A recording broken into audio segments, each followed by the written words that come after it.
Di sebelah mayat itu, di antara peralatan penyelam, Turik perasan ada sebuah kamera terletak di atas tebing batu 91 meter di bawah permukaan air. Blue Hole di Dahab Mesir ialah sebuah lubang benam yang melebihi 100 meter dalam. Terkenal dengan lengkungan yang menghubungkannya ke Laut Merah pada kedalaman 56 meter, terdapat sebuah terowong sepanjang 26 meter yang menghubungkan Blue Hole ke Laut Merah yang dipanggil lengkungan. Penyelam menggambarkan pengalaman yang menakjubkan itu seperti berdiri di dalam sebuah katedral bawah air. Tetapi ia juga mempunyai satu lagi gelaran, hampir seperti dalam kitab suci, yang diperolehnya sepanjang tahun, iaitu tanah perkuburan penyelam. Jumlah nyawa yang terkorban di Blue Hole bukanlah satu rahsia. Terdapat plak dan papan tanda yang dipasang untuk memperingati hampir 200 penyelam yang tidak berjaya timbul semula dengan selamat. Malah, penyelam yang sangat berpengalaman dan terlatih juga telah kehilangan nyawa mereka di kawasan perkuburan itu. Disebabkan kedalamannya yang luar biasa, mudah diakses dan persekitaran terkawal tanpa arus laut, ia menjadi lokasi yang hebat untuk percubaan rekod selam bebas. Tetapi apabila ada had yang ingin dipecahkan, bahaya pasti menanti. Pada tahun 2017, seorang penyelam keselamatan kehilangan nyawanya apabila pemegang rekod dunia selam bebas, Alessia Zakini, cuba berenang melalui gerbang itu dengan satu nafas. Dia hilang arah separuh jalan. Dan Stephen Keenan, seorang lelaki berusia 39 tahun dari Dublin dan salah seorang penyelam paling berpengalaman dalam industri ini, berenang untuk membantunya dan membawa dia ke tempat selamat. Tetapi, dia telah hilang kesedaran semasa menyelamatkan dan lemas. Penyelam dari semua peringkat pengalaman dan kelayakan tertarik kepada Blue Hole itu. Formasi semula jadi yang indah yang menghubungkan lautan terbuka dengan persekitaran tertutup membuatkan ia terasa selamat dan memujakan. Tetapi garisan nipis inilah yang meletakkannya betul-betul di ambang itu. Dan kita pula tertarik ke situ. Pakar-pakar berbeza pendapat sama ada lokasi ini layak mendapat reputasi mengerikannya. Jumlah kematian memang tinggi, tetapi selagi anda kekal dalam had latihan dan pengalaman anda sendiri, anda akan selamat. Gerbang itu pada kedalaman 56 meter memang di luar had untuk kebanyakan orang dan berada di hujung had untuk penyelam bebas profesional. Kedalaman itu juga berada di luar had untuk kebanyakan penyelam skuba rekreasi dan hanya kumpulan orang yang sangat terhad mempunyai latihan, pengalaman dan peralatan untuk menyelam ke dasar lubang benam sedalam 100 meter. Bagi kebanyakan penyelam snorkel, penyelam bebas dan penyelam skuba, terdapat ciri-ciri menarik untuk diterokai dalam had tahap pengalaman dan keselesaan mereka. Pelana di permukaan, di mana lautan mengalir masuk ke dalam lubang benam sedalam 6 meter, menjadikannya sempurna untuk snorkeling. Cukup dalam untuk menyelam ke bawah dan meneroka. Terdapat satu bahagian yang dipanggil L-Bell atau The Bells, yang turun sehingga 26 meter, kemudian melalui satu gerbang pendek ke lautan. Sekali lagi, ia berada dalam had untuk penyelam rekreasi dan penyelam bebas boleh turun menggunakan tali pandu di dalam Blue Hole untuk menguji had kedalaman peribadi mereka. Tetapi tempat tumpuan utama bagi kebanyakan penyelam ialah gerbang pada kedalaman 56 meter, iaitu di luar had untuk kebanyakan penyelam. Sekarang saya asyik bercakap tentang had dan ini bukanlah nombor yang direka secara rawak. Terdapat 3 had untuk memahami cerita ini, iaitu masa, kedalaman dan gas. Kebanyakan penyelam skuba rekreasi menghirup udara yang untuk memudahkan terdiri daripada 20% oksigen dan 80% nitrogen di permukaan. Campuran itu sangat sesuai untuk kita bernafas. Kita memerlukan oksigen tetapi tidak terlalu banyak. Dan badan kita mempunyai gas nitrogen dalam tisu. Tetapi jika kita turun ke kedalaman 10 meter dan bernafas udara termampat, ia seperti kita bernafas 2 kali ganda oksigen dan nitrogen. Badan kita menyerap nitrogen dan kita masih boleh menerima lebih banyak oksigen sehingga tahap tertentu. Pada kedalaman 50 meter, bernafas udara adalah bersamaan dengan bernafas 100% oksigen. Kita boleh menahannya untuk seketika, tetapi tidak jika kita pergi lebih dalam lagi. Sebenarnya, had mutlak untuk bernafas udara berkaitan dengan oksigen ialah antara 60 hingga 70 meter lebih dalam daripada itu. Dan anda mula mengalami sawan dan kemudian anda mati. Tetapi ada had lain yang berkaitan dengan nitrogen. Badan anda perlahan-lahan menyerap nitrogen semasa anda turun, tetapi semasa naik, ia perlu mengeluarkan nitrogen itu. Jadi, terdapat had kedalaman dan masa. Semakin lama anda berada di bawah atau semakin dalam anda pergi, semakin banyak nitrogen yang diserap oleh badan anda. dan semakin lama masa yang diperlukan untuk mengeluarkannya. Had kedalaman untuk penyelam rekreasi yang bernafas udara ialah 40 meter, supaya anda tidak menghampiri had kedalaman untuk ketoksikan oksigen. Dan pada 40 meter, anda hanya mempunyai 9 minit sebelum anda perlu naik ke atas. Jika anda berada lebih lama daripada itu, anda perlu mula membuat hentian dekompresi untuk memberi masa kepada nitrogen untuk dikeluarkan. Tetapi anda juga mula mengalami narkosis nitrogen. Narkosis pada sekitar 30 meter itu adalah kesan narkotik yang nitrogen berikan kepada badan anda. Semakin dalam anda pergi, semakin hayal anda rasa. Setengah orang lebih tahan berbanding yang lain. Sampai satu tahap, semua orang akan mengalami narkosis pada kedalaman tertentu.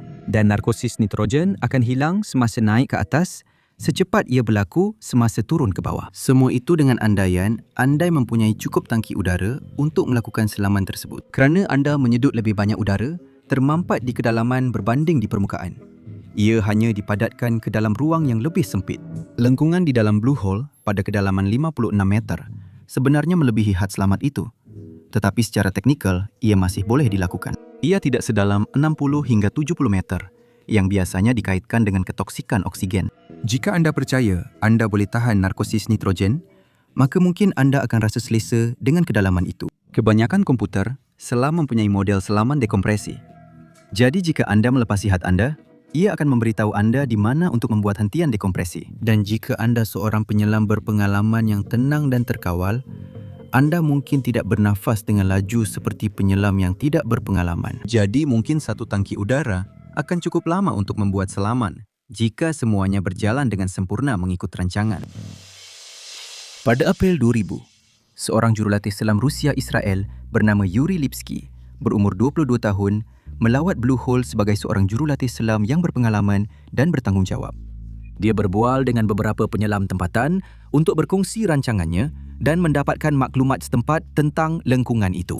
Salah seorang penyelam ini ialah Tariq Omar, seorang penyelam teknikal yang berpengalaman yang telah menyelam di Blue Hole sejak tahun 1992 dan selepas 8 tahun menyelam di lokasi itu, sangat mengenali kawasan tersebut. Tariq memberitahu Yuri bahawa dia memerlukan 2 minggu latihan menyelam teknikal sebelum menyelam di lingkungan itu. Penyelam rekreasi sentiasa boleh naik terus ke permukaan tanpa berhenti untuk hentian dekompresi. Tetapi di dalam gua atau lengkungan, anda tidak boleh sekadar naik ke permukaan. Dan pada kedalaman 56 meter, satu tangki udara sahaja tidak sesuai. Penyelam teknikal dilatih untuk merancang berdasarkan pelbagai kedalaman yang akan mereka capai sepanjang penyelaman. Mereka berpengalaman menggunakan perawatan tambahan dan tangki yang diperlukan untuk memastikan penyelaman dilakukan dengan selamat. Mereka dilatih untuk mengurangkan peratusan oksigen bagi bahagian yang lebih dalam dan menggantikan nitrogen dengan helium untuk mengurangkan kesan nitrogen. Sains narkosis mengubah julat had. Sebagai seorang pengajar selam teknikal, Tariq memahami had-had ini. Dia juga tahu apa maksudnya jika mengabaikan had-had tersebut. Nama gelarannya ialah pengumpul tulang. Sebagai salah seorang daripada beberapa penyelam yang cukup terlatih dan berpengalaman untuk sampai ke dasar lubang benam sedalam 100 meter, dia pernah menjalankan tugas suram mengambil mayat-mayat penyelam. Yang tidak memahami had-had itu atau sekadar menyangka mereka lebih tahu. Yuri sedar bahawa dia tidak mempunyai masa yang cukup dalam perjalanan ini untuk melengkapkan 2 minggu latihan bersama salah seorang penyelam teknikal tempatan. Pada 28 April, Yuri menuju ke lokasi selaman, memasang peralatan menyelamnya dan kamera yang dipasang di kepala untuk merakam selamannya. Dia dijadualkan pulang ke rumah pada keesokan harinya dan ini adalah peluang terakhirnya untuk menyelam di Blue Hole itu. Kita tidak tahu dengan tepat apa niatnya. Beberapa penyelam tempatan dan yang lebih berpengalaman telah mengatakan bahawa dia bercakap dengan mereka tentang menyelam sehingga 56 meter untuk melihat lengkungan itu. Menyelam melalui lengkungan itu dengan satu tangki 12 liter berisi udara telah dilakukan sebelum ini. Tetapi ia berada pada had mutlak kemampuan teknikal dan hampir tiada ruang untuk kesilapan. Dive master tempatan memberitahunya bahawa mereka tidak akan membawanya ke lengkungan itu tanpa latihan dan peralatan yang sesuai. Penyelam lain berkata, dia merancang untuk melakukan selaman singkat ke kedalaman maksimum bagi mencipta rekod peribadi baharu dan kemudian naik semula ke permukaan. Yuri memakai tali pinggang pemberat seberat 12 kg dan BCD atau alat kawalan keapungan, iaitu jaket boleh kembung yang membolehkannya mengawal keapungan dan terapung pada kedalaman selamnya. Yuri ialah seorang jurulatih muda. Kemungkinan besar dia tidak mempunyai wang yang cukup untuk membeli peralatan baharu. Dan ada kemungkinan BCD miliknya adalah barang terpakai. Dengan beberapa kali selaman, saya tidak tahu dalam keadaan apa ia berada tanpa BCD. Berat dari tali pinggang kemberatnya akan menyebabkan dia berkeapungan negatif, lalu tenggelam ke dasar lubang benam 100 meter di bawah permukaan air. 12 kilogram plumbum pada tali pinggang pemberatnya mungkin agak berlebihan. Tapi sebagai seorang instruktur selam, saya bayangkan dia tahu cara menentukan jumlah yang betul. Sekarang ada video dari rakaman kamera kepala Yuri. Jika anda selesa menontonnya, saya akan tinggalkan pautan di dalam deskripsi. Ia tidak menyenangkan dan saya tidak cadangkan anda menontonnya. Tetapi saya akan ambil beberapa petikan dan cuba terangkan apa yang saya fikir mungkin telah berlaku. Tetapi ia adalah video lama dan banyak bahagian yang kabur, jadi tidak mudah untuk ditafsirkan. Dan kita tidak tahu apa yang Yuri sebenarnya rancangkan. Kita tahu bahawa dia mahu melihat lengkungan itu, tetapi kita tidak tahu sama ada dia memutuskan untuk mengabaikan dive master tempatan dan melakukan selaman singkat ke kedalaman maksimum. Atau jika dia ada sesuatu lain dalam fikiran, sebagai seorang pengajar selam, dia sepatutnya tahu bahawa dia tidak patut menyelam seorang diri. Jadi saya rasa dia tidak membuat keputusan yang terbaik. Video bermula pada pukul 17.02 dan 3 minit pertama menunjukkan Yuri memeriksa peralatan kameranya dan bergerak di permukaan air sehingga dia berada di bahagian paling dalam. Pernafasannya sekata dan tenang, seperti yang anda jangkakan daripada seorang penyelam berpengalaman. Pada kira-kira pukul 17.05, dia mula turun pada kadar yang agak terkawal pada 17.05.56. Anda boleh dengar dia menarik nafas dengan tenang dan sekata. Pada 17.06, ada bunyi senyap yang hampir boleh anda tafsirkan sebagai jeritan halus. Tapi saya percaya ini adalah Yuri mula menyamakan tekanan telinganya. Kadang-kadang saya juga mengalami bunyi yang sama apabila saya menyamakan tekanan. Pernafasannya masih tenang dan teratur. Pada 17.06.09, anda dengar dia menyamakan tekanan sekali lagi. Terdapat beberapa bunyi lain yang saya tidak faham dan saya rasa ia tidak penting. Yuri nampaknya tidak memberi reaksi terhadap bunyi-bunyi itu. Semasa dia meneruskan penurunan pada 17.06.25, anda boleh dengar dia menggunakan inflator kuasa untuk menambah udara ke dalam BCD bagi memperlahankan penurunannya dan mengawal daya apungnya. Pernafasannya tenang. Pada 17.07.38, Yuri menambah udara ke dalam BCD-nya. Dalam fikiran saya, selain daripada hakikat bahawa dia melakukan selaman ini seorang diri, yang sebenarnya bukanlah satu idea yang baik.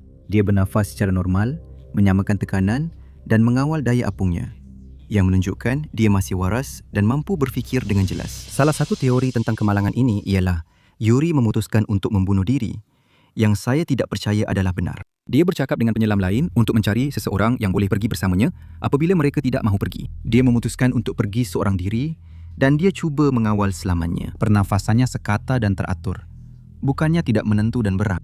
Tetapi dalam 30 saat berikutnya, cahaya jelas berubah apabila Yuri turun lebih dalam. Dan pada 17.08.08, komputernya berbunyi, mungkin sebagai amaran kedalaman apabila Yuri melepasi 30 atau 40 meter. Atau dia telah melepasi had tanpa penyahmampatan pada komputernya, yang bermaksud dia perlu membuat hentian penyahmampatan semasa naik ke atas. Dan dia sudah pun melepasi had keselamatan rekreasi. kerana jarak penglihatan menurun dengan mendadak. Satu-satunya petunjuk kelajuan penurunannya adalah daripada zarah dan gelembung yang bergerak melepasi lensa kamera. Kadar penurunannya nampaknya semakin meningkat. Jika itu adalah penggera kedalaman pada 40 meter, ia mengambil masa 3 minit untuk sampai ke situ. 13 saat kemudian, pada 170821, Yuri nampaknya terkena sisi dinding yang semakin sempit dan saya anggap dia semakin hampir ke dasar. Dia tidak menambah sebarang udara ke dalam BCD-nya selama hampir 1 minit, yang bermakna penurunannya tidak lagi terkawal. Ada kemungkinan BCD-nya tidak mengembang dan dia sedar tentang itu. Jadi dia tidak mengembangkannya kerana ia memang tidak berfungsi. Tetapi pernafasannya masih tenang dan terkawal. Jadi saya bayangkan dia fikir dia masih mengawal keadaan sekarang. Saya perlu anggap dia berada di bawah 30 atau 40 meter dan ini adalah kira-kira kedalaman di mana penyelam mula mengalami narkosis nitrogen. Semakin dalam dia menyelam, semakin pening dirasa dan semakin kurang kemungkinan dia akan mengawal selaman itu. Dalam kurang daripada 60 saat, Yuri telah beralih daripada ilusi kawalan kepada zon bahaya. Pada 1:7:08:30, kita melihat komputernya buat kali pertama dan ia menunjukkan kedalamannya pada 817 meter. Kurang daripada 12 saat kemudian, kita melihat komputernya hampir 10 meter lebih dalam, pada 898 meter dan beberapa saat selepas itu, pada 916 meter di bawah permukaan air. Pada kedalaman ini, dia sudah melepasi had di mana orang mula mengalami sawan akibat ketoksikan oksigen dan dia pasti sedang mengalami narkosis nitrogen yang teruk. Dalam beberapa minit seterusnya, sementara Yuri merangkak di dasar blue hole itu, anda boleh merasakan bahawa dia sedang berusaha keras untuk keluar dari situasi tersebut. Tetapi pernafasannya masih agak stabil. Pada 1:7:09:01, dia menggunakan inflator kuasa pada BCD-nya sekali lagi. Tetapi nampaknya tiada kesan. Dia pasti tidak mula naik ke atas. Mungkin dia belum masukkan cukup udara atau ada masalah dengan BCD itu. Pada ketika ini, dia tidak mempunyai cukup udara untuk kembali ke permukaan. Tetapi itu tidak penting kerana otaknya memang tidak berfungsi dengan betul.